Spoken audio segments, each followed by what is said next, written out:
بسم اللہ الرحمن الرحیم نحمده ونصلی علی رسولہ الکریم اما بعد اعوذ باللہ من الشیطان الرجیم بسم اللہ الرحمن الرحیم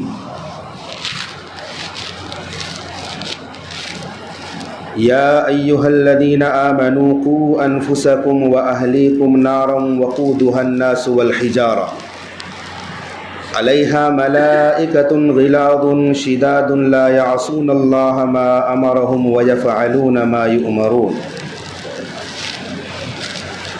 صدق اللہ العظیم۔ حضرات معزز سامعین کرام، رمضان 2026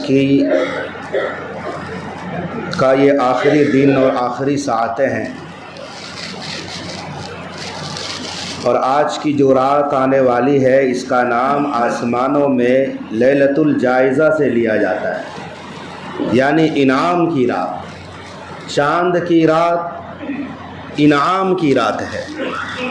صحابہ سے اللہ کے نبی نے فرمایا کہ آخری رات میں روزے داروں کی مغفرت کر دی جاتی ہے، تو صحابہ نے پوچھا کہ یہ آخری رات کیا شب قدر ہے؟ آقا نے فرمایا نہیں، بلکہ دستور یہ ہے کہ مزدور کو جب کام پورا کر لے تو مزدوری دے دی جاتی ہے۔ یہ رات پورے مہینے کے روزوں کا اس میں حساب ہوتا ہے، مزدوری ملنے والی رات ہے، اور ہم نے اس رات کو بازاروں کی زینت بنا رکھا ہے، ہم نے اس رات کو گھومنے پھرنے کا مشغلہ بنا رکھا ہے۔ اس رات میں مزدوری لینے کی یہ رات ہے، یہ وقت ہے، اور ہم اس میں کیا خرافات کرتے ہیں۔ لہٰذا اس رات میں ہمیں عبادت کرنی چاہیے۔ آقا فرماتے ہیں جس نے 5 راتوں میں عبادت کی، کل اس دن جس دن سب کے دل پلٹ جائیں گے، مردہ ہو جائیں گے، اس شخص کا دل زندہ رہے گا جو 5 راتوں میں عبادت کرے، جن میں سے ایک عید کی رات ہے، چاند کی رات، اس کا دل نہیں مرے گا۔ یہ عبادت والی رات ہے، یہ مزدوری لینے والی رات ہے۔ اس رات میں جہنم سے آزادی کے پروانے بانٹے جاتے ہیں اللہ کی طرف سے۔ ہاں اس جہنم کے پروانے، جس جہنم کے 7 دروازے ہیں، تہ بتہ 7 طبقے ہیں، لہا 7 ابواب لکل باب منہم جزء مقسوم۔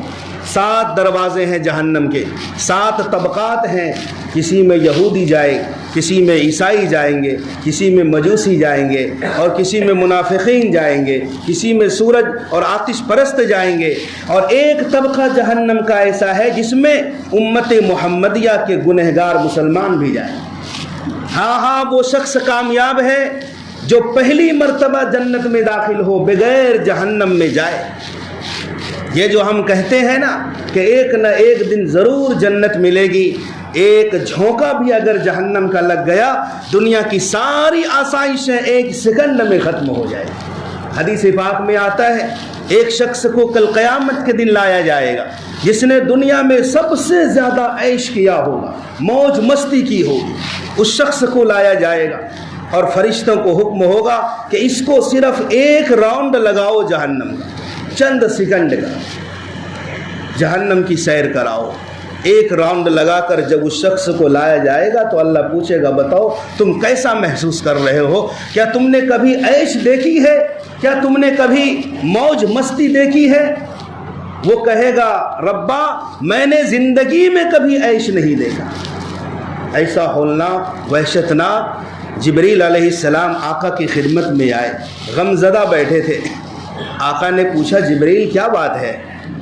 کہا کہ میں جہنم کو دیکھ کر آ رہا ہوں، اس ذات کی قسم جس کے قبضے میں میری جان ہے، جہنم سے اگر سوئی کے اندر جو دھاگا ڈالنے والا جو سوراخ ہوتا ہے، سوئی کے سوراخ کے وقت اگر جہنم کو کھول دیا جائے، اس کی گرمی سے سارا جہان مر جائے گا۔ وہ جہنم ہے، اس دنیا سے 70 گنا زیادہ تیز آگ ہے۔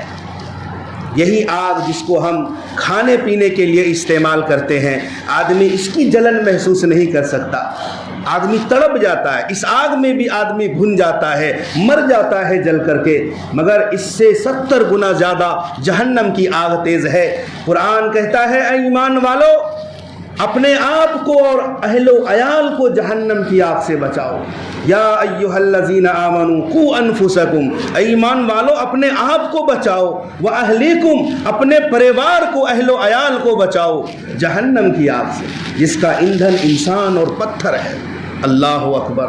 آگ کو بھڑکانے کے لیے پیٹرول ڈالا جاتا ہے، مٹی کا تیل ڈالا جاتا ہے، وہ کیسی آگ ہوگی جہنم کی جس کو بھڑکانے کے لیے انسان اور پتھر ہے، جس کا ایندھن ہی انسان اور پتھر ہے۔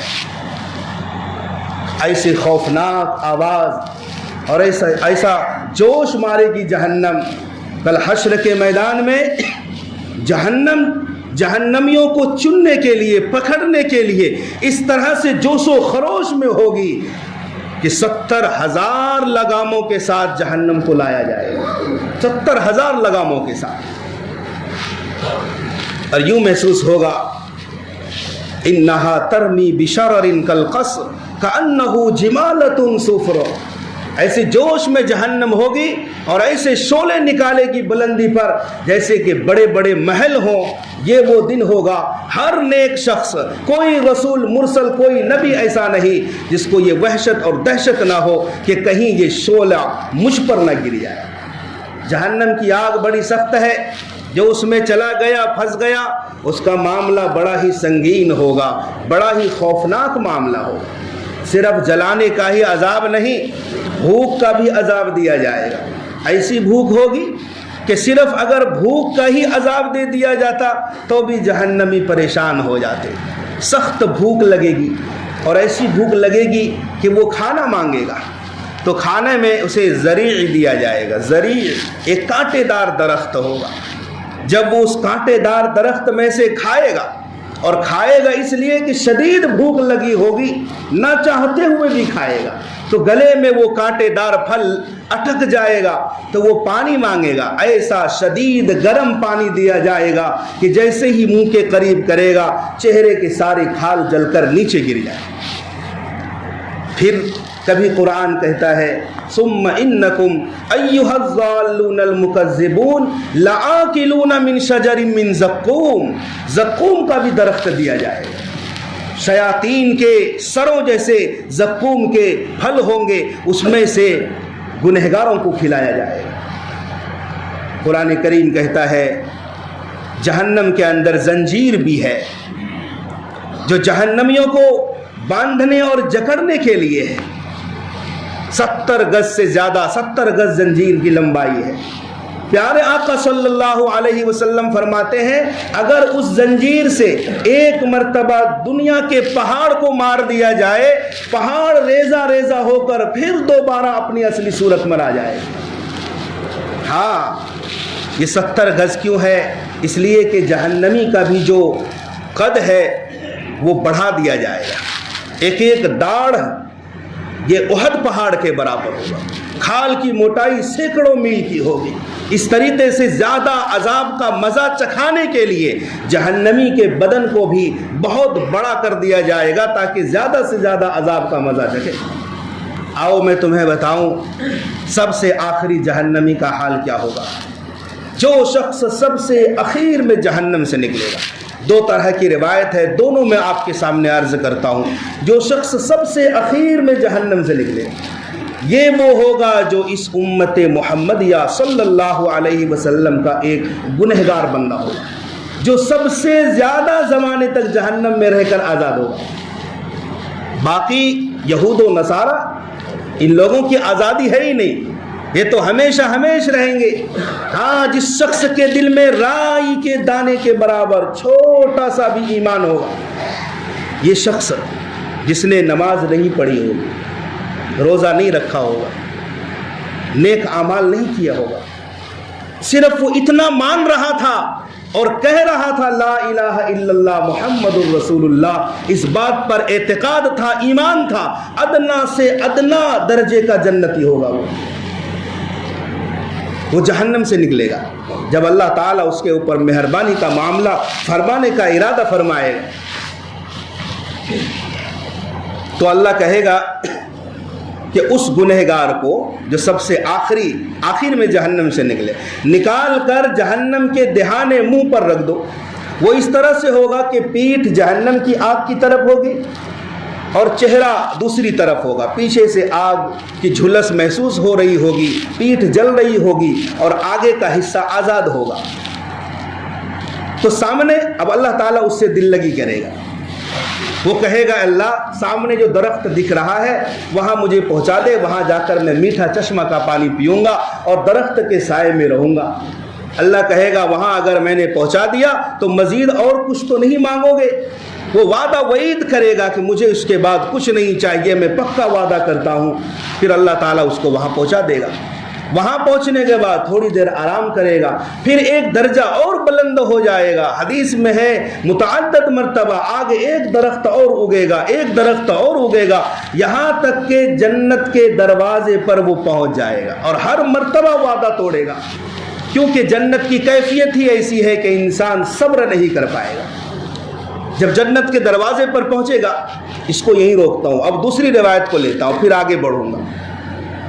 اللہ کے نبی صلی اللہ علیہ وسلم فرماتے ہیں آخری شخص جو جہنم سے نکلے گا، جبرائیل علیہ السلام جہنم کے کنارے سے گزر رہے ہوں گے، ایک آواز آئے گی یا حنان یا منان۔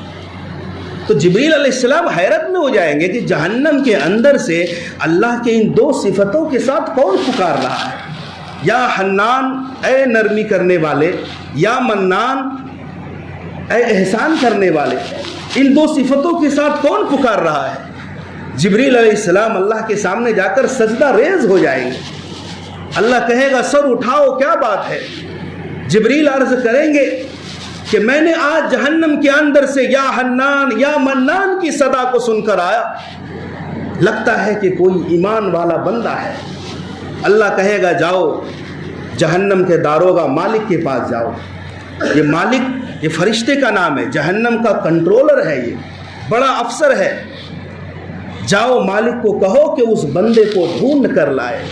اللہ اکبر کبیرہ، مالک جہنمیوں کو اس طرح سے پہچان رہے ہوں گے وہ فرشتہ جس طرح باپ اپنی اولاد کو پہچانتا ہے، لیکن کروڑوں لوگوں کے بیچ میں تلاش کر کر کے بھی مالک کو اس بندے کا پتہ نہیں چلے۔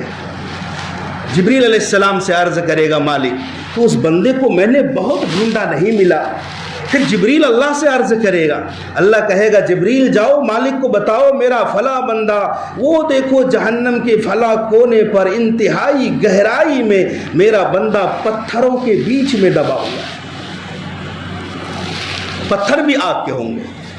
پھر مالک اس کو وہاں سے اٹھا کر لائے گا، کہے گا میرے بندے میں نے تو تجھے آزاد کر دیا، بتاؤ نا یا حنان یا منان کہہ کر کیوں پکار رہے تھے؟ بندہ کہے گا یا اللہ یہ دونوں آپ کے کتنے پیارے نام ہیں، یا حنان یا منان، اے نرمی کرنے والے، اے احسان کرنے والے۔ اے اللہ میں تو زمانہ گزر گیا جہنم میں آزاد نہیں ہوا، سزائیں بھگت رہا ہوں، لیکن آپ کی رحمت سے میں نا امید نہیں، آج بھی امید لگا کر بیٹھا ہوں کہ کبھی نہ کبھی مجھے آزادی ملے گی، آپ کا رحم آئے گا، آپ کا پیار ملے گا۔ اب دونوں طرح کی روایت کو لے کر چلتے ہیں۔ اب وہ شخص جو جنت کے دروازے پر پہنچا ہے نا، وہ جنتیوں کے ہجوم کو دیکھے گا، یہ للچائے گا کہ جنتی لوگ مزے کر رہے ہیں، شراب کی نہر ہے، دودھ کی نہر ہے اور شہد کی نہریں چل رہی ہیں۔ اب یہ شخص للچائے گا، اللہ کہے گا کہ جاؤ جنت کے اندر داخل ہو جاؤ، جس دنیا میں تم رہ کر آئے ہو اس دنیا سے 10 گنی بڑی جنت میں نے تمہارے نام کر دی۔ وہ بندہ حیران ہو جائے گا، ایک تو جہنم سے کسی طرح نکلا ہوں اور یہاں کیا مل رہا ہے؟ دنیا سے 10 گنی بڑی جنت۔ ایک شخص پوری دنیا نہیں گھوم سکتا کبھی اپنی زندگی میں، اس دنیا سے 10 گنی بڑی جنت۔ فرط مسرت میں وہ بندہ کہے گا آپ اللہ ہو کر کے، رب ہو کر کے مجھ سے مذاق کرتے ہیں؟ کہا میں جہنم میں سب سے اخیر میں جہنم سے نکلا اور دنیا سے 10 گنی بڑی جنت ملے گی، آپ اللہ ہو کر کے مذاق کرتے ہیں؟ اللہ کہے گا میں مذاق نہیں کرتا، جاؤ میں نے تمہیں واقعتاً دے دیا ہے۔ اللہ کے نبی صلی اللہ علیہ وسلم نے اس حدیث کو جب صحابہ میں بیان کیا نا تو آپ بھی مسکرا رہے تھے۔ عبداللہ ابن مسعود نے اپنے شاگردوں کو یہ حدیث مسکرا کر کے بیان فرمائی ہے۔ عبداللہ ابن مسعود نے کہا کہ پوچھتے نہیں میں کیوں مسکرا رہا ہوں، کیوں ہنس رہا ہوں حدیث بیان کرتے ہوئے؟ کہا بتا دیجئے۔ کہا اللہ کے نبی بھی مسکرا کر حدیث بیان کیے تھے، تو میں نے پوچھا تھا کہ آپ کیوں مسکرا رہے ہیں؟ آقا نے فرمایا کہ اللہ تعالیٰ قیامت کے دن اس جنتی کی اس بات پر کہ آپ اللہ رب العالمین ہو کر مسکرا رہے ہیں، اللہ کو ہنسی آ جائے گی، اس کی وجہ سے میں مسکرا رہا ہوں۔ قربان جاؤں صحابہ کرام پر، صحابہ کرام نے آپ کی ہر ادا کو محفوظ کر لیا۔ صرف قرآن نہیں، صرف حدیث نہیں، آقا نے حدیث بیان کرتے ہوئے کیا اسٹائل اختیار کیا تھا، زبان کا کیا طرز تھا، ہاتھ کا کیا طرز تھا، کیا حرکت تھی، صحابہ نے ان حرکات کو بھی قلم بند کیا ہے اور محفوظ کر لیا ہے۔ چنانچہ عبداللہ ابن مسعود رضی اللہ تعالیٰ عنہ وضو کر رہے ہیں اور وضو کرنے کے بعد مسکرا دیے۔ لوگوں نے کہا آپ وضو کے بعد مسکرا رہے؟ کہا مجھے تو پتہ نہیں کہ اس مسکرانے کی وجہ کیا ہے، میں نے اسی جگہ اپنے حبیب کو دیکھا تھا کہ اللہ کے نبی وضو کر کے مسکرا رہے تھے، میں نے چاہا کہ نبی کی اس ادا کو بھی میں زندہ کر لوں، لہٰذا میں وضو کر کے مسکرا رہا ہوں۔ عبداللہ ابن عمر اس طرح کی دیوانگی، اس طرح کا عشق تھا نبی سے۔ ایک مرتبہ چلے جا رہے ہیں، ایک جگہ پر اپنی اونٹنی پر بیٹھ کر چکر لگایا۔ لوگوں نے کہا کہ آپ نے کیوں چکر لگایا؟ کہا وجہ مت پوچھو، ایک مرتبہ اللہ کے نبی کے ساتھ میں جا رہا تھا، جب اللہ کے نبی یہاں پہنچے اونٹنی پر بیٹھ کر آقا نے چکر لگائے تھے، میں نے سوچا کہ میں بھی نبی کی اس ادا کو زندہ کر لوں۔ ایک ایسا ملک، ایک ایسا دیش جہاں شراب عام طور پر پی جاتی تھی، بھرے ہوئے مٹکوں کے درمیان شراب پیتے پیتے موت آ جائے تو بہترین موت سمجھی جاتی تھی۔ کیا ایسا ہو سکتا تھا کہ ایک آواز پر، ایک صدا پر کہ شراب حرام ہو گئی ہے، لوگوں نے مٹکے پہلے توڑے، آواز کی تصدیق بعد میں کی ہے؟ انس رضی اللہ تعالیٰ عنہ فرماتے ہیں میں ابو طلحہ انصاری کے گھر میں بیٹھ کر شراب پی رہا تھا، شراب کی محفل لگی ہوئی تھی۔ یہ وہ زمانہ تھا جب شراب حلال تھی، حرام نہیں ہوئی تھی۔ شراب پی رہا تھا، لوگ نشے میں تھے، جھوم رہے تھے، گردنیں نیچے ہو گئی تھی کہ ایک منادی نے آواز دی آج سے شراب حرام ہو گئی ہے۔ کسی نے کہا ذرا آواز کی تصدیق تو کرو کہ صحیح بھی ہے یا نہیں۔ لوگوں نے کہا آواز کی تصدیق بعد میں کریں گے، پہلے مٹکے توڑو۔ اگر یہ آواز غلط ثابت ہوئی تو دوبارہ شراب آ جائے گی، اور اگر غلط ثابت نہ ہوئی، صحیح ثابت ہوئی، تو پھر ہمارا عمل حکم رسول کے خلاف ہو جائے گا جو جہنم میں لے جانے کے لیے کافی ہے۔ یہ عمل ہے صحابہ کرام کا، محفوظ کر لیا سینوں میں، ہر ادا کو صحابہ ہے۔ میرے بھائیوں، ایک مرتبہ پیارے آقا صلی اللہ علیہ وسلم صحابہ کی مجلس میں بیٹھے ہیں، دھم سے گرنے کی ایک آواز آئی۔ آقا نے فرمایا جانتے ہو یہ آواز کس کی ہے؟ صحابہ نے کہا اللہ و رسولہ عالم۔ آقا نے فرمایا 70 سال قبل جہنم کے دہانے پر ایک پتھر چھوڑا گیا تھا نیچے گرنے کے لیے، آج 70 سال کا عرصہ گزر گیا، وہ پتھر جہنم کی گہرائی اور تہ میں آج پہنچا ہے۔ تصور تو کرو 50-60 فیٹ نیچے کنویں میں انسان کیا کیفیت محسوس کرتا ہے، کیا کیفیت محسوس، خصوصاً جب کہ کنواں اندھیرا ہو۔ وہاں 70 سال کی گہرائی ہے، جہنم میں روشنی نہیں ہے، یاد رکھو۔ 1000 سال تک جہنم کی آگ کو دہکایا گیا، بھڑکایا گیا تو جہنم کی آگ لال ہو گئی، سرخ ہو گئی۔ پھر 1000 سال تک جہنم کی آگ کو دہکایا گیا تو جہنم کی آگ سفید ہو گئی۔ پھر 1000 سال تک دہکایا گیا تو اب جہنم کی آگ کالی سیاہ ہے، اس کی لفٹوں میں روشنی نہیں ہے، کالی اندھیری ہے۔ لہذا 70 سال تک، حدیث پاک میں آتا ہے صعود جہنم کا ایک پہاڑ ہوگا آگ کا،